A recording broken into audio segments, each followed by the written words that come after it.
Penyelidikan kasus dugaan tindak pidana korupsi bantuan pengering padi dan jagung dari Kementerian Pertanian terus dilakukan. Penyidik Kejaksaan Negeri Kabupaten Oku Selatan melakukan penahanan terhadap mantan Kepala Dinas Pertanian Oku Selatan, Asep Sudarna. Kepala Kejaksaan Negeri Oku Selatan, Adi Purnama, melalui Kasih Intel Aji Saputra mengatakan, dalam kasus dugaan tindak pidana korupsi ini, negara dirugikan 1,7 miliar.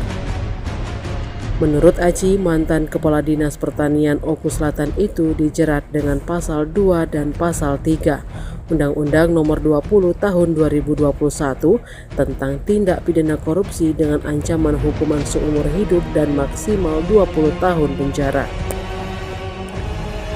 Aji mengatakan dalam kasus yang sama, sebelumnya penyidik Kejari Oku Selatan telah terlebih dahulu menahan Kepala Bidang pada Dinas Pertanian Oku Selatan berinisial FRN. Menurut dia, RM resmi ditahan 20 hari ke depan di Lapas Muara II untuk proses penyidangan yang akan dilimpahkan ke Kejaksaan Tinggi Palembang bersama tersangka baru Asep Sudarna. Penyelidikan berfokus pada objek pembangunan rumah pengeringan padi dan jagung kapasitas 6-10 ton yang diterima 6 kelompok tani di Kabupaten Oku Selatan.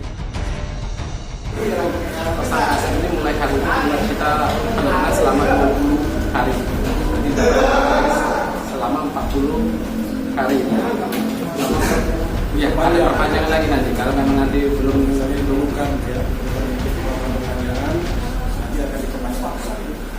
Ini Pak Asep ini resmi tersangka Pak ya?